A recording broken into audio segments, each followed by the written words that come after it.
Hello everyone, welcome back to my YouTube channel Sai Khushi creations.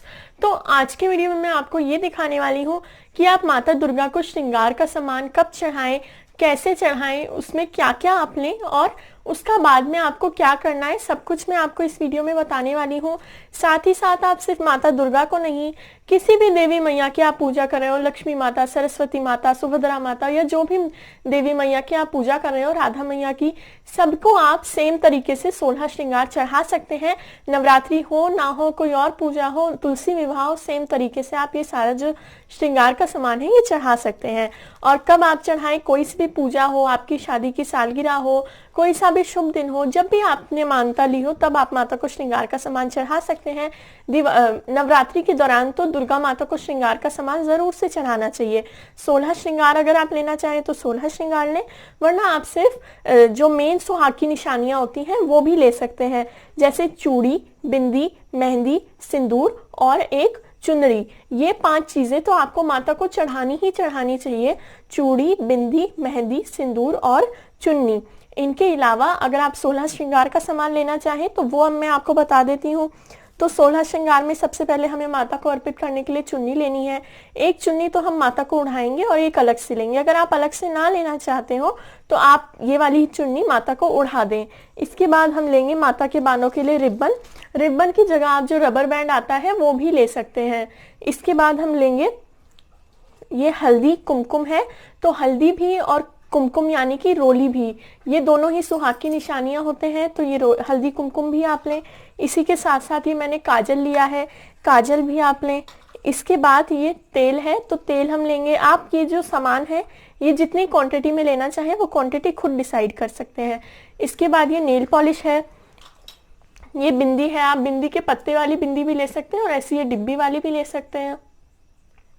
तो ये बिंदी हम लेंगे।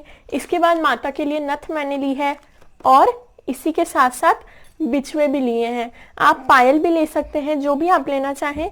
और आप बिछुए चांदी के भी ले सकते हैं और आर्टिफिशियल भी ले सकते हैं। इसके बाद ये इत्र है माता को अर्पित करने के लिए, ये शीशा है।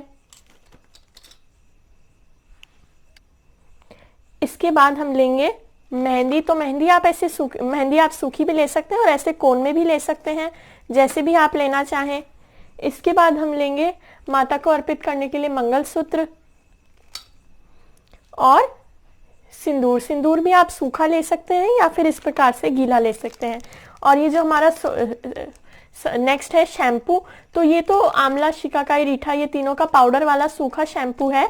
ये नेचुरल है और ये नॉर्मल बाजार वाला जो शैम्पू आता है वो है। आप जो चाहें वो ले सकते हैं। कई लोग शैम्पू लेना पसंद नहीं करते हैं, ये तो एकदम नेचुरल है। आप रीठा, शिकाकाई और आंवला का पाउडर भी ऐसे ले सकते हैं, पर ये हर जगह नहीं मिल पाता है, तो आप ऐसा ये जो मार्केट का आता है ये भी ले सकते हैं, कोई प्रॉब्लम नहीं है। इसी के साथ साथ हम इसके अलावा लेंगे चूड़ियाँ। तो माता को लाल चूड़ी अर्पित करें, हरी चूड़ी अर्पित करें, और जैसे जो भी आप लोगों के यहाँ चलती हो वो चूड़ी आप अर्पित माता को कर सकते हैं। तो ये देखिए लाल, गुलाबी, जो भी चूड़ी आप लेना चाहें वो चूड़ी आप ले सकते हैं। तो इस प्रकार से आपको जो सुहाग का सामान होता है ये 16 की गिनती में हो गया है। अब इनकी जगह पर कई लोगों के यहाँ पर महावर भी लिया जाता है, आप कंघा भी ले सकते हैं। तो सब आप पर डिपेंड करता है। सुहाग का, श्रृंगार का जो भी सामान होता है उनमें से कुछ भी आप ले सकते हैं। क्रीम ले सकते हैं, पाउडर ले सकते हैं, लिपस्टिक ले सकते हैं, मेकअप का जो सामान होता है वो भी आप ले सकते हैं। श्रृंगार का सामान, जो जितना श्रृंगार का सामान होता है उनमें से कुछ भी लिया जा सकता है। जो भी आप खुद श्रृंगार करने के लिए यूज करते हो वो भी आप माता को श्रृंगार में अर्पित कर सकते हैं। अब नेक्स्ट क्वेश्चन है, इस श्रृंगार के सामान का आपको करना क्या है। तो ये श्रृंगार का सामान कुछ आप खुद रखें, कुछ आप बाकी महिलाओं में बांट दें। ये प्रसाद के रूप में आप खुद भी रख सकते हैं और सारा सामान ऐसा ही लें जो आप खुद यूज करना प्रेफर करते हो, तभी वो आप भगवान को भी अर्पित करें।